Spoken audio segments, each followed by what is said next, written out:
할렐루야 여러분 반갑습니다. 한 주간 평안하셨죠? 오늘은 이제 교회론 특강 두 번째 시간을 우리가 맞이했습니다. 두 번째 강의 나누기 전에 먼저 지난 시간 우리가 함께 나누었던 내용을 복습하기를 원합니다. 지난 시간 우리는 교회론 특강 첫 번째 시간을 가졌는데 교회론 특강의 전체적인 서론을 좀 우리가 이야기했습니다.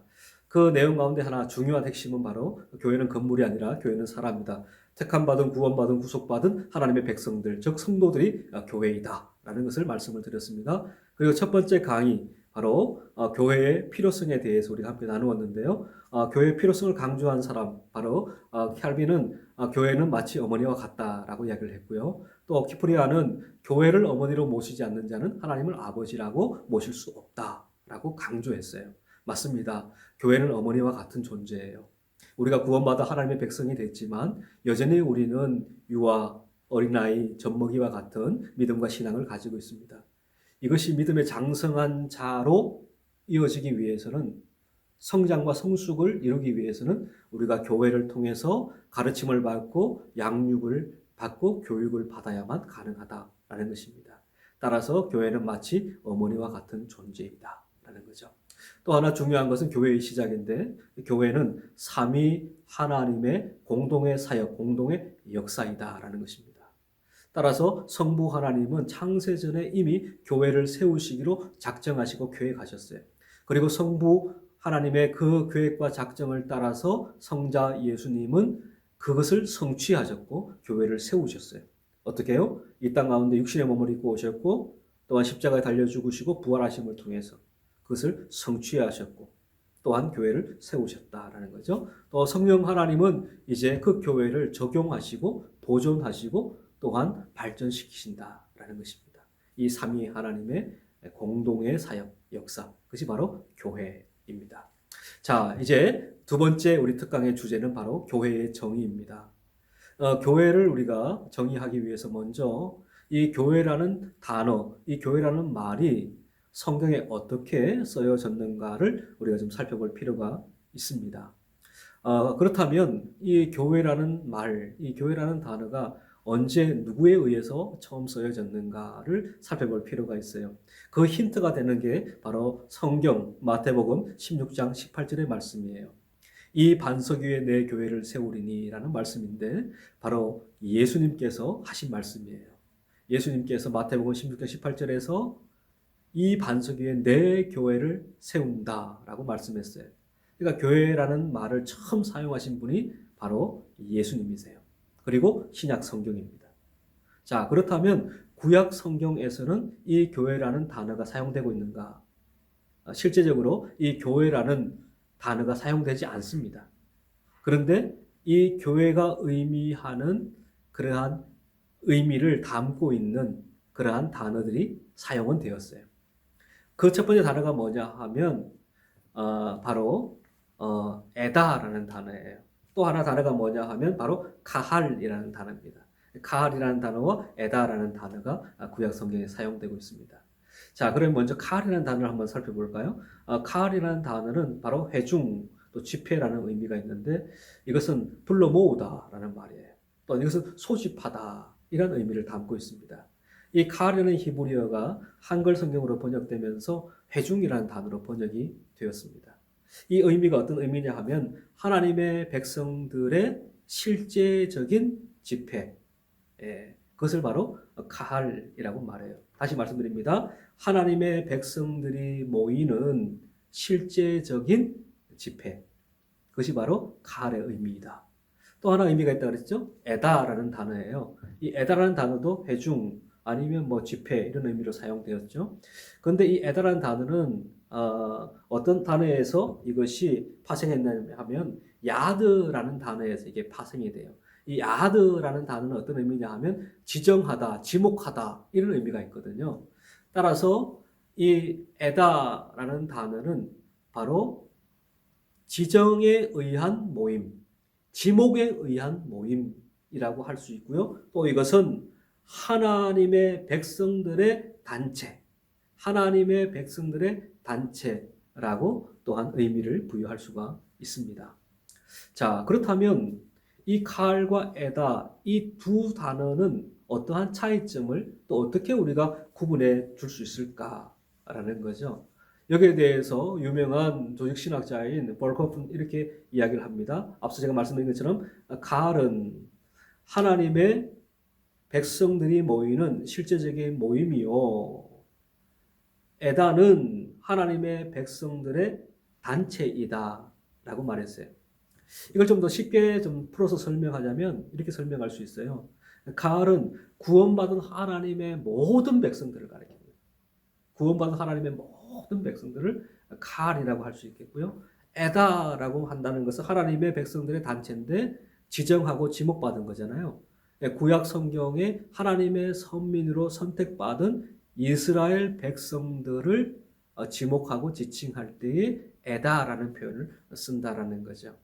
그러니까 어떻게 보면 이 칼이라는 단어가 에다라는 단어를 다 포괄하고 있다라고 볼 수가 있는 거죠. 그러니까 칼이라는 단어가 더 큰 의미의 하나님의 백성들의 모이는 집회라고 우리가 볼 수가 있는 거죠. 자, 그렇다면 신약 성경에서 이 교회라는 단어는 두 가지인데 첫 번째는 시나고게라는 단어와 또 하나는 여러분 누구나 잘 아는 에클레시아라는 단어예요. 시나고게라는 단어는 두 가지 단어가 합성되어 있는 거죠. 하나는 쉰이라는 함께라는 단어와 아고라는 데려오다, 오다라는 단어에 함께 데려오다 이런 의미가 시나고게라는 단어의 의미인데 이 단어는 주로 건물을 지칭할 때 사용되죠. 어떤 건물입니까? 회당을 지칭할 때 사용되는 의미의 단어이죠. 이것은 여러분 잘 아는 것처럼 유대인들이 함께 모여서 집회를 갖거나 함께 모여서 공예배를 할 때 모이는 장소로서 회당을 의미합니다. 또 하나 여러분 에클레시아도 마찬가지 합성어죠. 에크라는 단어와 칼레오라는 단어가 합해진 거예요. 에크라는 밖으로, 칼레오 불러내다라는 단어예요. 그러니까 밖으로 불러내다라는 의미죠. 이걸 좀 더 구체적으로 말한다면 세상에서 불러냄을 받은 하나님의 피택받은 백성들의 모임, 이것이 바로 교회이다라는 것입니다. 또 이어서 여러분 이 영어로 교회라는 단어가 처치고요. 또한 독일어로는 킬케라는 단어인데 이 두 단어의 어원이 같아요. 키리아케라는 단어인데 바로 주님에게 속하다라는 의미가 담겨 있는 단어이죠. 따라서 처치라든지 아니면 독일어 킬케라는 단어는 바로 교회가 무엇인가를 밝혀주는데 교회는 주님의 것, 주님의 소유, 주님께 속한 것이다 라는 의미가 그 속에 담겨 있음을 우리에게 잘 가르쳐 주고 있습니다. 좀 더 구체적으로 교회에 대해서 좀 살펴보면 교회란 세상으로부터 부름받은 하나님의 백성들의 모임이다 라는 거예요. 이게 마태복음 여러분 18장 20절 보게 되면 두세 사람이 내 이름으로 모인 곳에는 나도 그들 중에 있느니라 그렇게 말씀해요. 두세 사람이라는 아주 소수의 사람을 가리키는 것이죠. 근데 중요한 것은 내 이름으로 모인 곳에는 주님의 이름으로 모였다면 비록 작은 수의 사람들이 모였다 할지라도 그것은 교회이다라는 거예요. 그리고 그들 중에 주님이 함께 하신다라는 것입니다. 자, 또 하나는 교회는 살아계신 하나님의 교회이다. 고린도후서 1장 1절에 이렇게 말씀하고 있죠. 고린도에 있는 하나님의 교회와 그랬어요. 하나님의 교회. 또 고린도전서 1장 2절 고린도에 있는 하나님의 교회라고 말해요. 교회는 바로 하나님의 교회다라는 것이죠. 자, 세 번째 교회는 진리의 기둥과 터이다라는 것입니다. 디모데전서 3장 15절 보면 이 집은 살아계신 하나님의 교회요 진리의 기둥과 터이다. 진리의 기둥과 터가 뭐예요? 하나님의 교회다. 교회다 이 말이죠. 또 네 번째는 교회는 예수님의 머리요 몸이며 성도는 몸의 지체이다. 그래서 골로새서 1장 18절 보게 되면 그는 예수님을 가리키죠. 바로 교회의 머리다라고 분명하게 말씀하고 있습니다. 또 하나 에베소 5장 30절은 우리는 그 몸의 지체니라 이렇게 말씀을 하고 있습니다. 또 하나 고린도전서 12장 27절을 보면 너희는 그리스도의 몸이요 지체의 각 부분이다 라고 분명하게 말씀하고 있고요. 특별히 여러분 요한복음 15장에 보게 되면 포도나무 비유를 통해서 주님과 우리와의 관계를 잘 묘사해 주고 있죠. 바로 교회가 또한 이와 같다라는 것을 우리에게 보여주는 것입니다. 또 하나 교회는 예수님의 신부이다. 성경에 보게 되면 이 혼인잔치 비유가 곳곳에 기록되어 있죠.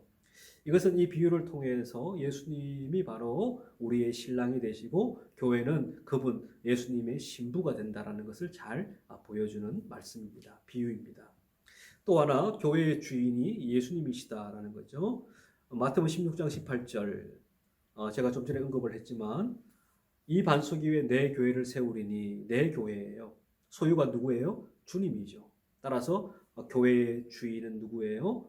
예수님이시다라는 것도 이게 분명히 보여주고 있다라는 것입니다. 또한 사도행전 20장 28절 지난 시간에도 제가 언급을 했지만 자기 피로 사신 교회라는 표현을 말씀하고 있어요.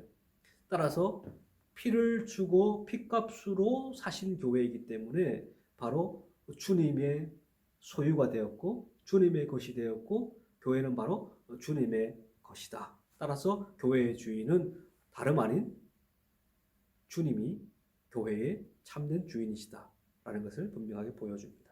또 하나 교회의 직분은 예수님께서 주신 것으로 매우 소중하다라는 거예요. 그러니까 교회의 직분은 어느 누가 준 게 아니라 바로 교회의 주인 되신 주님께서 성도들 각각 한 사람 한 사람에게 주신 것이므로 이것은 매우 소중하고 매우 값진 것이다. 따라서 이것에 순종함으로 충성함으로 감당해야 되는 것이 마땅하다라는 것입니다.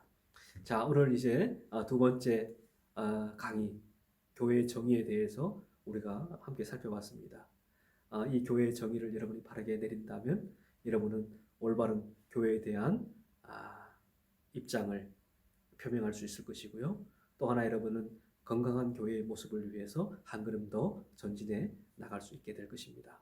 여러분 다음 만나는 시간까지 여러분 함께 하시고 우리가 다음 시간에는 바로 교회에 대해서 여러 종류가 있는데 이 교회의 종류에 대한 말씀을 함께 살펴보도록 하겠습니다. 여러분 한 주 동안도 평안하시고 주 안에서 강건하십시오. 감사합니다.